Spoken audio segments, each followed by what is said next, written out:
What I really enjoyed about this chapter was the you're not alone feeling, you know, the feeling of family and no one gets left behind, and Usopp delivered it perfectly. One Piece, chapter 370, You're Not Alone, Robin. This is a good one. Well, hello, my brothers and sisters of the Nerd Nation.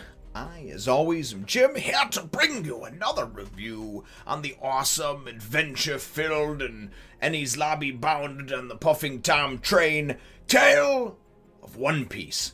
Our last chapter, of course, saw us with, actually, Franky, he's going to go toe-to-toe with Nero.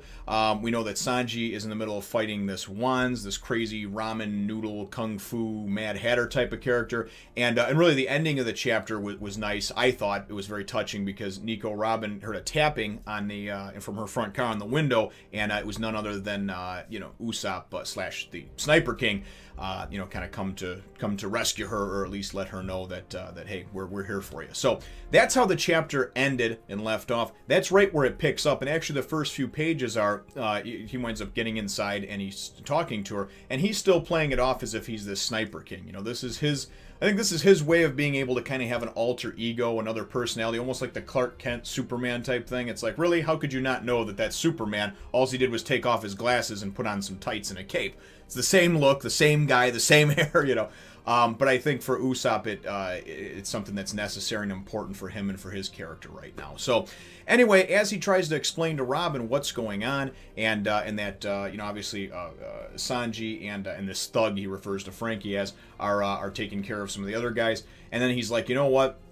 He goes, I'm going to get you out of here. Put on these octopus shoes on your hands and these octopus fritter or whatever things on your hands and feet, and they'll help you climb along the side of the train.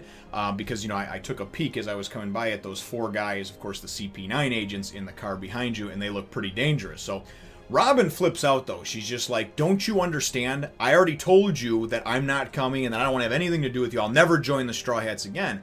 And, and Usopp winds up, he goes, yes. And they understand that, but they talk to that Iceberg guy, and he cleared everything up, and they know why you did this, And she's like, well, what, and she's kind of surprised that Iceberg is still alive. And he says, listen, you have to understand that now, number one, how do you think that everyone on the crew would feel if you, if you sacrificed your life and they knew that they condemned you to death just so they could live? Nobody would be able to live with that. They would rather die fighting. They'd rather go down swinging, And that's what I like about it, man. It's the unity of the crew. It's the family, And being a family person myself, it's something that definitely is near and dear to my heart, and just kind of, like I said, just sort of gives me a good warm feeling inside, knowing that no one will be left behind, very much like the, the Marine credo, no one gets left behind. And, it's either we all make it out or none of us make it out. And then he even says, he goes, and they'll go to hell and back, and Luffy's on, he explains, and Luffy and the rest of the gang, he got a bunch of people, and they're on their way on this very same track behind us, and, it's Operation Rescue Nico Robin, all hands on deck, right? And she just flips and she's like, you don't understand. I don't want to be rescued, this and that, She's still very adamant about it. So they wind up hearing some commotion, They wind up hearing from the next car. And the last guy that is left, one of the government officials, winds up coming in the car, and Usopp's nowhere to be found. He's like, what's going on? And you see Robin sitting there, but Usopp must be sitting, because she's got like this cloak over her, and almost like a robe type cloak, and Usopp must be sitting directly behind her or something, or hiding in her cloak, So I'd certainly like to get under Robin's cloak. But anyway, that's a story for another time, because you can see his bandaged up arm and whatnot, sticking out of it, like, waving and what have you. And this guy's like, this seems very suspicious.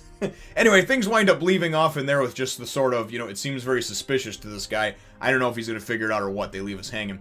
The middle part of the chapter, though, is actually pretty entertaining. As we all know, Sanji never uses his hands for anything. He's a cook. He believes that a cook's hands are very important to him and would never want to hurt them or damage them in battle. So therefore, he only uses kicks, right? So he's fighting this ramen noodle kung fu Wanze guy, right? Who really, he kind of reminds me of, and I know many characters that Oda creates are modeled after a particular fictional character or a particular actor or a particular character that was portrayed in a movie maybe. This guy reminds me of the Mad Hatter in every sense of the word. The way he talks, the way just everything, And I haven't heard him talk, but just the way his lines come out of his mouth, and you see him in the word bubbles. And he just seems sort of like a goofy bastard.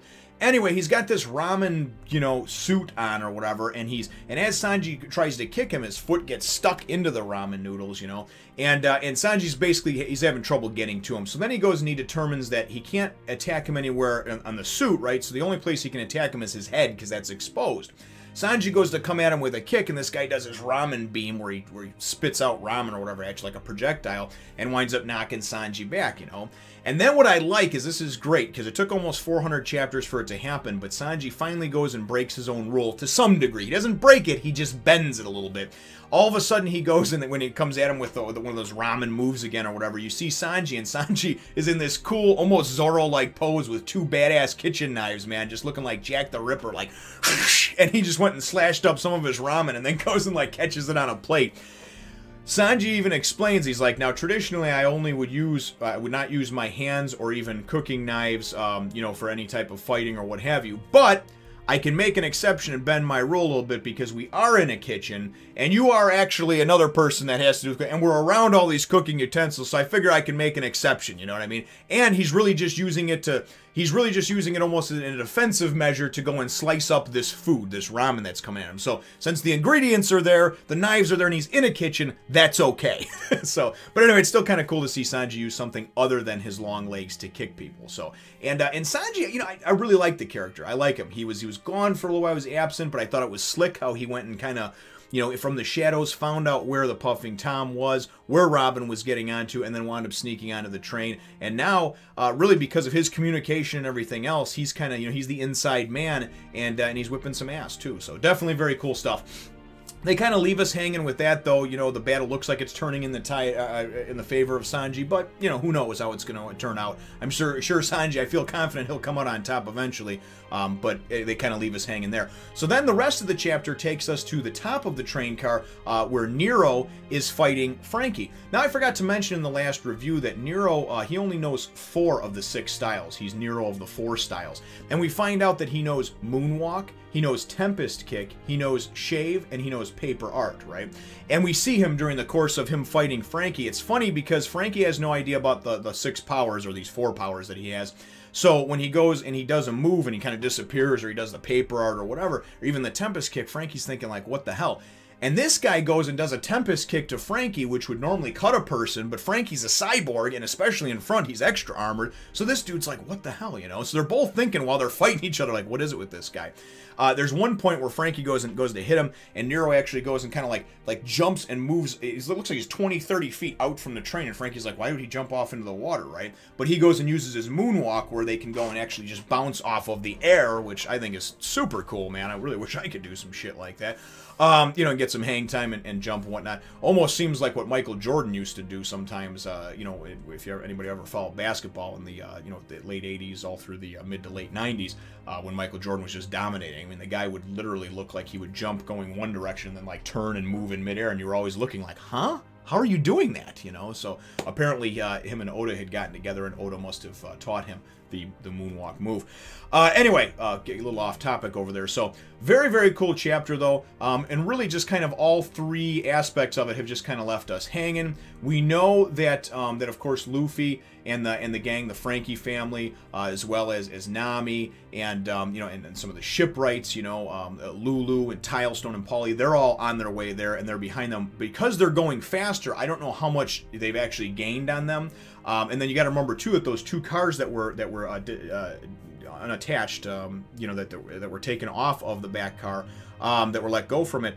Those ones that have come loose are still on the track too. So I'm wondering if they're going to run into it or what in the next chapter, or the next couple of chapters, because we haven't, you know, heard from them much in the last few chapters.